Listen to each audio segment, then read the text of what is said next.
rise and welcome the 57th governor of the great state of New York, Governor Kathy Hochul.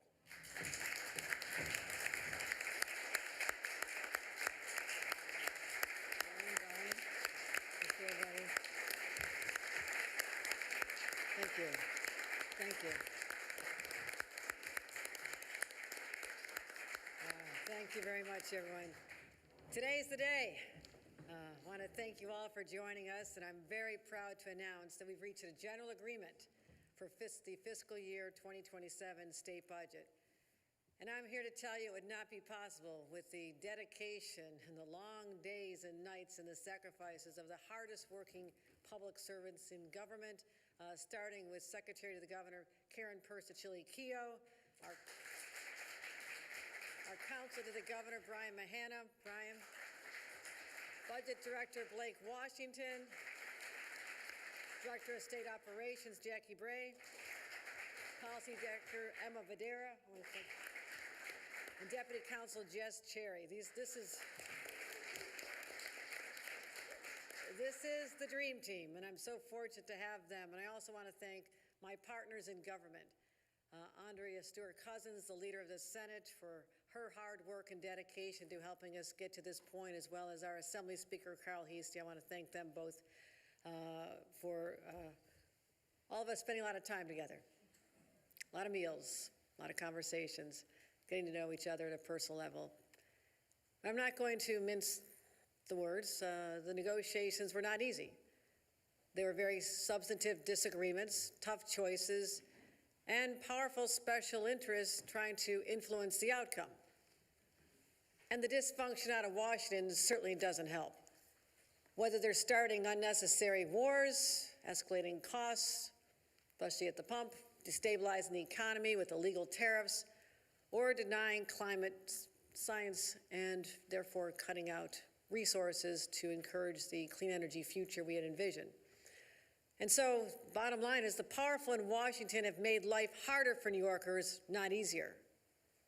Remember when they promised to bring costs down and make life more affordable? Wasn't that long ago. Washington did not deliver. But today, in New York, I'm proud to say that we did. We're delivering on affordability, on safety, on childcare, on the environment, and on housing. This budget is the culmination of an ambitious agenda I laid out in January.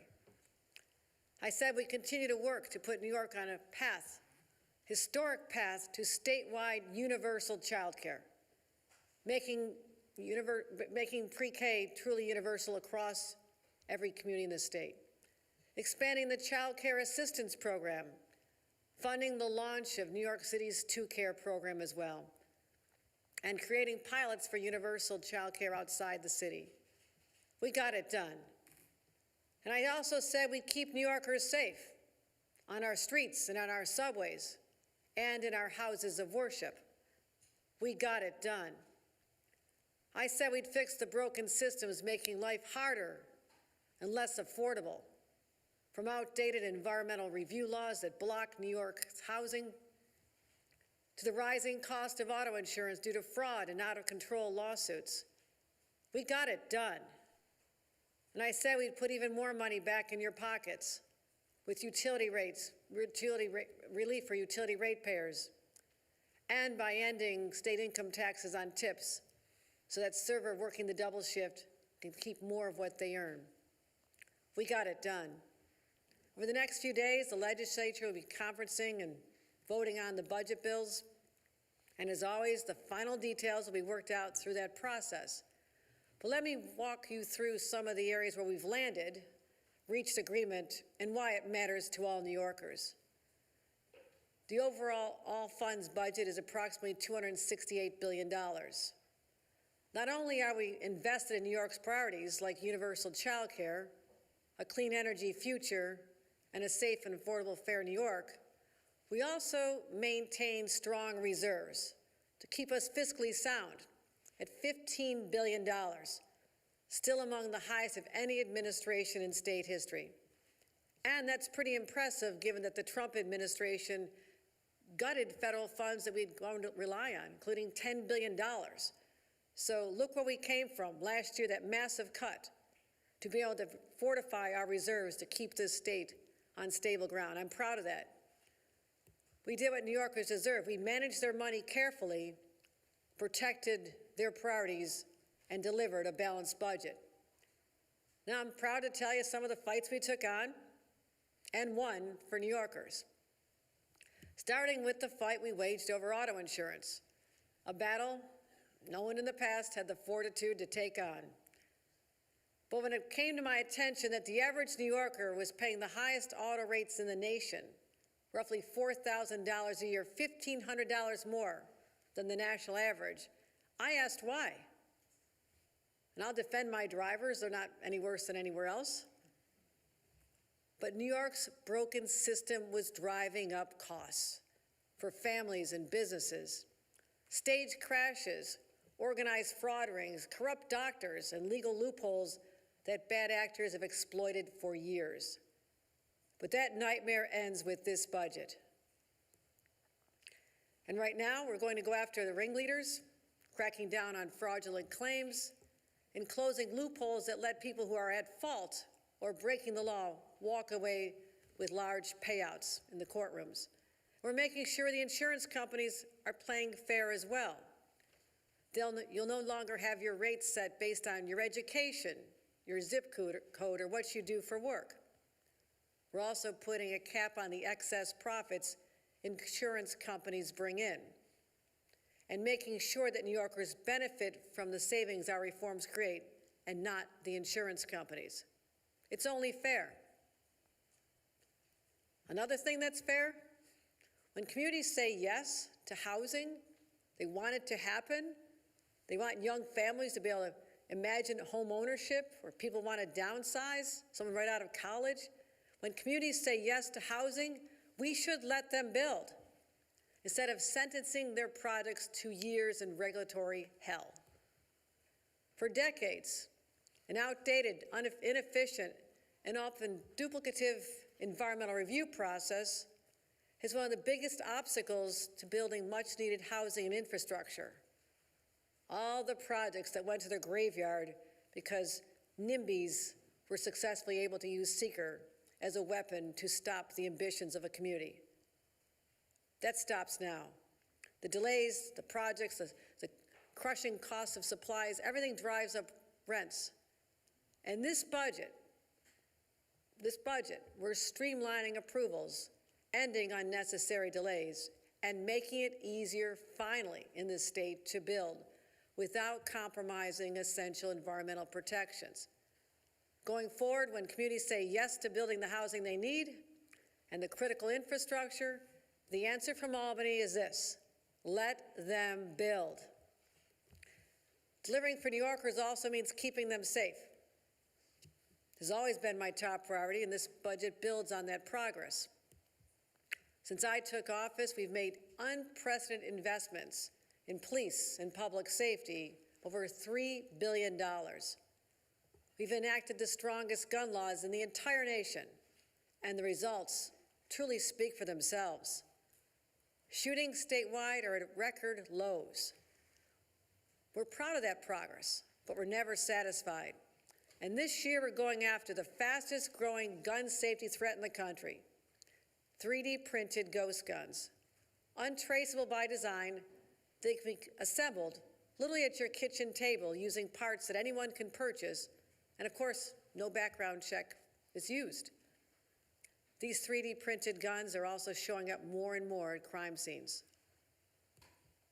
And that's why New York, in this budget, will lay down the groundwork for the first in the nation requirement that every 3D printer sold in New York State must include software that makes it impossible to print a firearm. We're also strengthening the penalties for manufacturing ghost guns and closing another loophole, too. We're going to be requiring gun manufacturers to ensure that their firearms cannot be easily converted into illegal automatic machine guns capable of firing 1,200 rounds per minute, proving once again that New York State is not afraid to lead when it comes to gun safety. We're also staying focused on subway safety. Since 2022, we put cameras in every single subway car, LED lighting in every station, platform barriers thus far at 140 stations. Remember, in 2024, we had to deploy the National Guard to support the MTA and NYPD Transit Police because crime was getting out of control. In 25, we put police officers on every overnight train. Our efforts have made a difference. Last year's subway crime hit a 16-year low. But it's bigger than a statistic. It's about making every New Yorker who uses our subways feel safe for the first time in a long time. And now we're building on that progress. We're adding an additional $77 million investment to keep our subways safe. Because safety matters. It matters to commuters coming to the city. It matters to the parent putting their child on a subway to go to high school. It matters. It matters also whether you're traveling underground or on our streets and highways. So this year, we're cracking down and making our roads safer, going after New York's so-called super speeders, drivers who rack up 16 or more speed camera tickets in a year. They will be now required to install speed-limiting devices in their vehicles. New York is putting these super speeders on notice. You'll not flout our laws, and you'll not endanger children, pedestrians, and other drivers who deserve to feel safe on our highways. They deserve to feel safe also. New Yorkers deserve to feel safe when they exercise their religious freedoms. We've seen demonstrations targeting faith communities outside synagogues, mosques, churches. This is not free expression, this is harassment, and it has no place in the state of New York. This budget secures buffer zones around places of worship, so when you walk through those doors, you can do so without fear.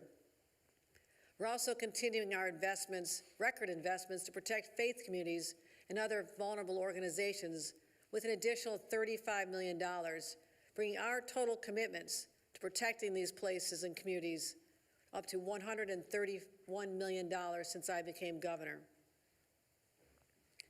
This year's budget also takes steps to protect New Yorkers from the aggressive, often cruel ICE enforcements that we've seen play out in our communities and on television in other communities.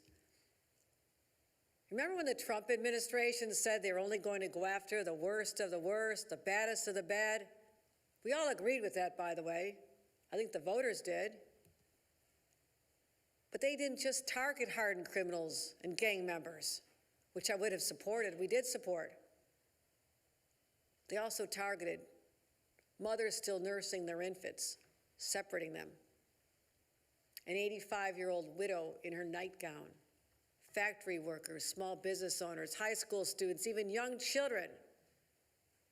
And in my hometown, Border Patrol agents detained a legally blind father who they left for dead on a freezing cold night, just wearing basically slippers. Come on, that's not who we are. Not as New Yorkers, not as Americans. So states like New York can and must be a guardrail against ICE overreach. An out-of-control agency funded at over $85 billion, increased exponentially. And let me explain why then this budget enacts a comprehensive set of packages regarding this. It includes our Local Cops, Local Crimes Act. What am I talking about? Think about the logic of this. ICE will no longer be able to use our police, our jails, and our resources to carry out civil immigration enforcement. Because guess what? Our officers, paid for by local taxpayer dollars, were hired to protect their communities, to be there to assist with a traffic accident, to go after retail theft, stop domestic violence. They're not there to do the federal government's bidding. As I said, the federal government has clearly the resources to do that, and I'm trying to help our localities keep the crime rates down. And we've been successful, and I want to build on that success. Let me be clear. This doesn't interfere with lawful enforcement or public safety. It simply ensures this. Local cops are focused on local crimes, something we all have to be able to agree with. But also think about what's happening now. We're going to stop ICE from marching into schools and libraries, community centers, polling locations, and other sensitive locations without a warrant. And when the boundaries are crossed, accountability matters.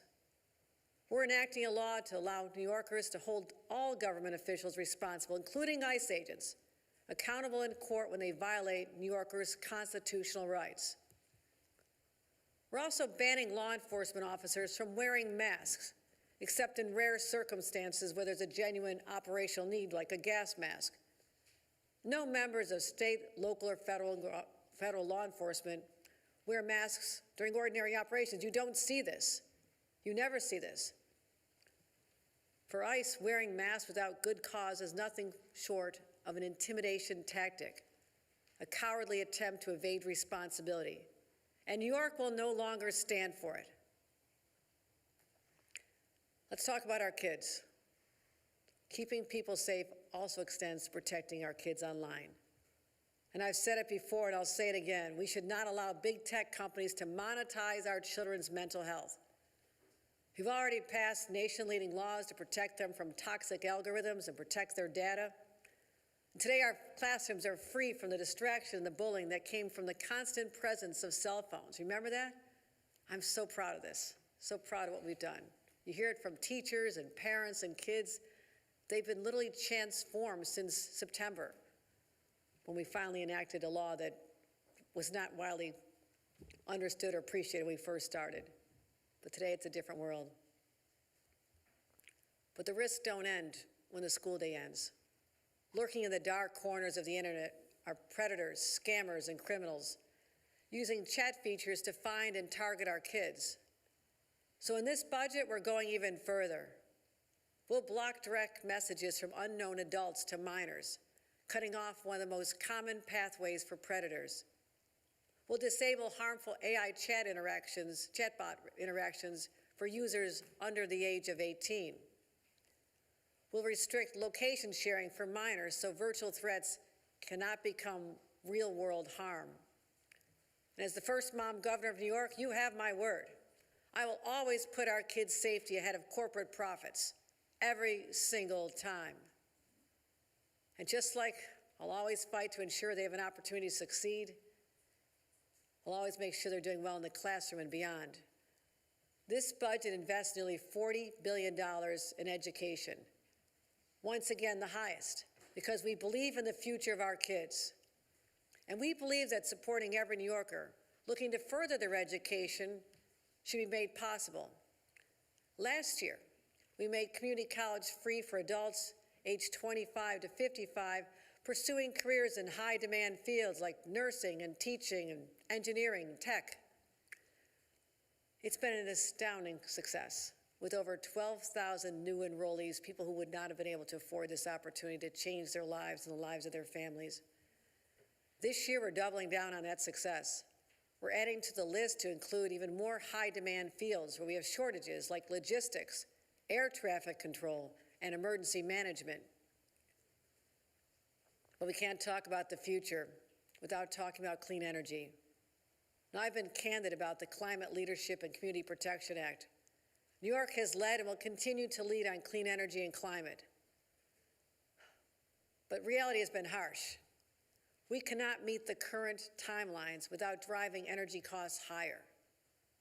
The facts bear that out, and I cannot let that happen.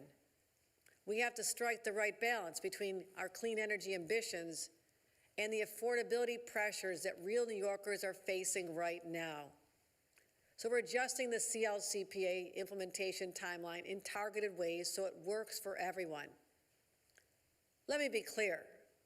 This does not diminish our commitment to forging a clean energy future for our children and grandchildren. So for the second straight year, we're directing a record $1 billion in new funding for major climate projects, with a specific carve-out for environmental justice communities. At the same time, we know New Yorkers need some relief. They need utility relief. The bills are just getting higher and higher, and it is so discouraging for our families. And that's why we're sending one-time $1 billion out there in energy rebate checks to New Yorkers with this budget. That'll help at least in some way, offset the rising cost of keeping the lights on and the heat running in the wintertime. But we're also establishing a ratepayer protection plan to hold utilities accountable and reforming the rate-setting process so the utility companies can no longer pass their lobbying costs on to you. And throughout all of this, we never lost sight of our local partners. I spent 14 years in local government. I know firsthand that reckless federal cuts don't just affect states, they send shockwaves across cities and towns, straining the essential services people depend on and the workers who provide them. That's why this budget delivers additional financial assistance for municipalities and counties across the state to help them weather this moment without gutting the services their residents rely on. That's why this budget, for a start, includes $860 million to support municipalities. We're working on the counties, right, Blake? Taking care of counties, too. For New York City, to help out New York City, we're finalizing the details of pied-à-terre tax to help close the city's budget gap without eroding its tax base or burdening hard-working New Yorkers. And I'll have more to say on that soon, but I want to be very clear. My commitment to New York City has been and always will be ironclad. This budget already includes $28 billion in total aid for the city, a $9 billion increase since I came into office. So the facts matter. More details on that will be forthcoming. But let's talk about, in the end, what is this budget all about? It's about lowering costs. It's about keeping people safe. It's about creating new opportunities. Not in the abstract, but in real, tangible ways that will make a meaningful difference in the lives of New Yorkers. And with this budget, we showed you can stand up to special interests. We made tough choices. We faced uncertainty, and yet we still delivered, because your family and your future are my fight. Thank you very much.